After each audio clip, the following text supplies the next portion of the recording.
A while back I made a video outlining how to ensure that you can feel the hanging leg raise exercise where we want to, in our abs, as opposed to in the hip flexors or lats, which improper exercise mechanics can encourage. Feel free to check out that video on how to get the most out of your hanging leg raise exercises. But as part of that Cali To The Crowd episode, I recommended maintaining elevated shoulders as being key to ensuring that you can feel the hanging leg raise in the abs. The rationale being that in a hang with elevated shoulders, we are better placed to ensure that it is our core driving the force for this movement because the distance between origin and insertion of the rectus abdominis is slightly shorter.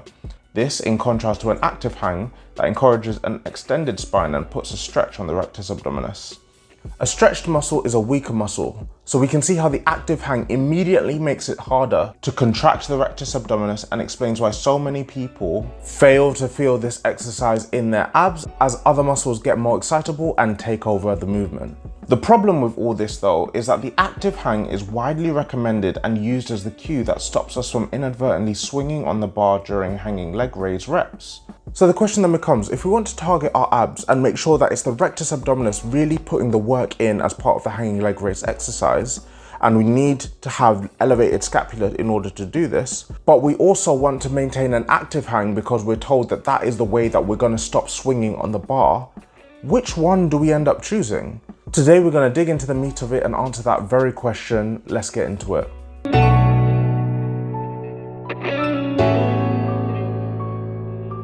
How you doing, Cali Crowd? Welcome back to the channel that makes calisthenics simple. Crowd, I'm certain that the answer to today's question is the reason why so many people find hanging leg raise exercises so difficult, harder than they should be in fact.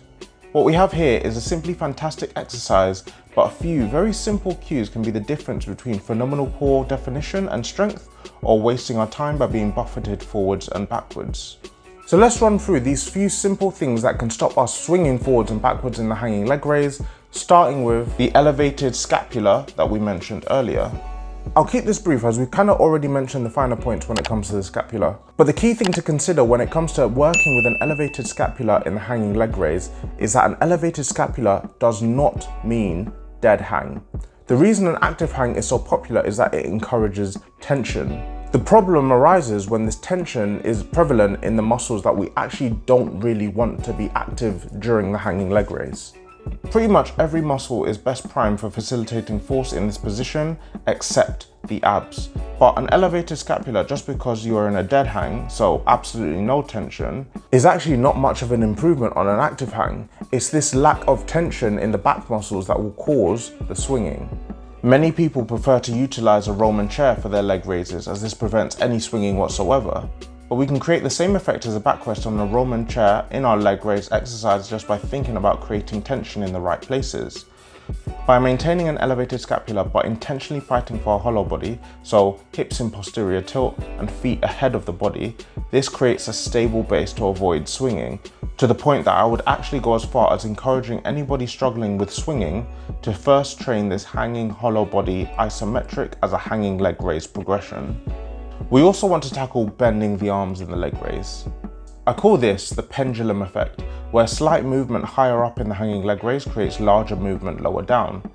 Bending and unbending the arms during the hanging leg raise, even slightly, will have a magnified effect on the rest of the body and cause swinging. Bending of the arms is typically caused by weakness, particularly weakness when it comes to straight arm strength. But the good news is that the hanging hollow body can support with fixing this too. Getting used to creating tension with straight arms is critical for many calisthenic skills, and in the hanging leg raise, this rings even more true.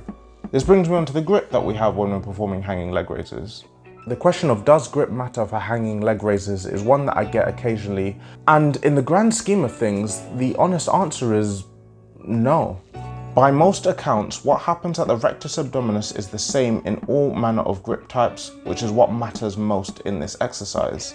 That being said, a case can be made that in the neutral grip and in the supinated grip, we are more naturally inclined to bend our arms or lean back as a compensating movement in the hanging leg raise, and we've already discussed the detrimental effect of not keeping the arms strong and straight. In the case of the supinated grip, we also have the added risk of potential overuse issues in that most people do not have the necessary wrist, elbow or shoulder mobility to consistently support weight held on a fixed bar in this position. It is for these reasons that I typically recommend a pronated pull grip for hanging leg raise exercises, but the choice is largely a matter of your comfort. One thing that rings true for all these grip types though is to ensure that your thumbs go around the bar and do not simply sit on top of it. Not using your thumbs to help grip is a fast way to weaken your own grip capacity, and you'll be able to do far more by using a proper grip thumb around the bar. We also need to consider rep speed. Weakness in the abdominals or inflexibility in the hamstrings can lead to us leaning on momentum to complete our reps, but using momentum makes swinging inevitable.